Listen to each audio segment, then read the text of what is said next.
Hello everyone. आज हम पढ़ेंगे the age of revolution 1830 to 1848।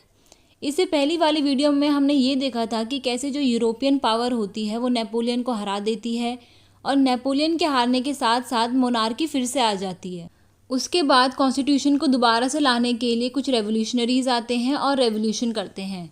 तो ये जो थर्ड सेक्शन है हमारे इस चैप्टर का, इसमें हम ये देखेंगे कि ये जो टाइम पीरियड है 1830 से 1848 का, इसमें बहुत सारे रेवोल्यूशन होते हैं और अलग अलग जगह पर होते हैं। और इसी टाइम पीरियड में जो कई सारे स्टेट होते हैं वो नेशन स्टेट बन जाते हैं, मतलब कि एक कंट्री बन जाते हैं। तो यही हम यहाँ पर पढ़ेंगे।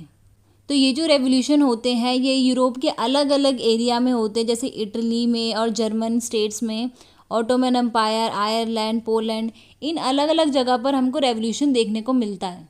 तो ये जो सारे रेवोल्यूशन हो रहे थे अलग अलग जगह पर, इनको लीड कौन करता है? Educated middle class.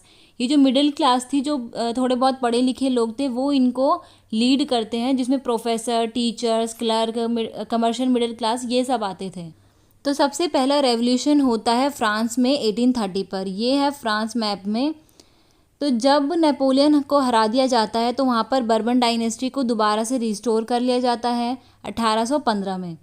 तो जब रेवोल्यूशन होते हैं तो सबसे पहले इस डायनेस्टी को यहाँ से हटा दिया जाता है और कॉन्स्टिट्यूशनल मोनार्की को सेटअप किया जाता है, जिसमें राजा होता है लुइस फिलिप। कॉन्स्टिट्यूशनल मोनार्की का मतलब होता है कि उसमें राजा तो रहेगा, लेकिन राजा कॉन्स्टिट्यूशन के अकॉर्डिंग ही काम करेगा। तो फ्रांस में सक्सेसफुली कॉन्स्टिट्यूशनल मोनार्की को सेटअप कर दिया जाता है। अब फ्रांस को देखकर आसपास के स्टेट भी रेवोल्यूशन करते हैं। तो फ्रांस में जो कुछ भी होता है आसपास के स्टेट भी वैसा ही करने लगते हैं। तो मेटरनिक कहते हैं, when France नीजेस the rest of the Europe catches cold. मतलब कि जब भी फ्रांस छींकता है पूरे यूरोप को सर्दी लग जाती है। मतलब कि फ्रांस जो भी करेगा पूरा यूरोप वैसे ही करने लगता है। फ्रांस में रेवोल्यूशन हुआ तो अब पूरे यूरोप में रेवोल्यूशन शुरू हो गए थे। तो फ्रांस को देख के ही ब्रुसेल में जुलाई रेवोल्यूशन होता है, जिसमें कि बेल्जियम नीदरलैंड से अलग हो जाता है और एक नई कंट्री बना दी जाती है। तो ये जो मैप में दिख रहा है आपको, ये जो ब्लैक वाला हिस्सा है ये पूरा नीदरलैंड हुआ करता था।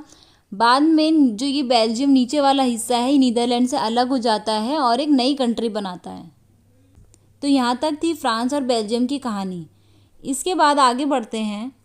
एक ऐसा इवेंट जिसने लोगों के मन में नेशनलिस्ट फीलिंग को और बढ़ाया, वो इवेंट था ग्रीक वॉर ऑफ इंडिपेंडेंस। आज ग्रीस एक कंट्री है, लेकिन पहले ये कंट्री नहीं हुआ करती थी। ये एक ऑटोमन एम्पायर के अंडर में आता था।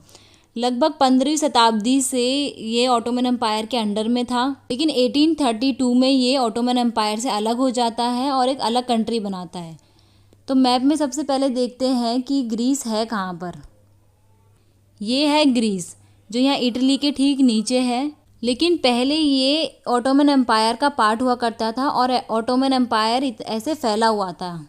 और ये था ग्रीस, जो कि ऑटोमन एम्पायर के अंडर में आता था। तो पूरे यूरोप में जिस तरीके से रेवोल्यूशन हो रहे थे, ग्रीस भी उससे काफ़ी ज़्यादा इन्फ्लुएंस था। तो 1821 में जो ग्रीक लोग हैं वो भी इंडिपेंडेंस की लड़ाई को शुरू कर देते हैं। तो ग्रीस को काफ़ी सपोर्ट मिलता है उन लोगों से भी जो कि देश से बाहर रह रहे थे, जिनको देश से निकाल दिया गया था, और वेस्टर्न यूरोप से भी उनको काफ़ी ज़्यादा सपोर्ट देखने को मिलता है। तो देखो, जो ये वेस्टर्न यूरोप है ये क्यों ग्रीस को सपोर्ट कर रहा था? क्योंकि इन लोगों का मानना था कि यूरोपियन सिविलाइजेशन में ग्रीस का बहुत बड़ा योगदान है। यूरोप में जो भी पोइट्री, आर्टिस्ट, कल्चर देखने को मिलता है वो ग्रीस से ही ओरिजिनेट हुआ था और यूरोपियन सिविलाइजेशन में गया था।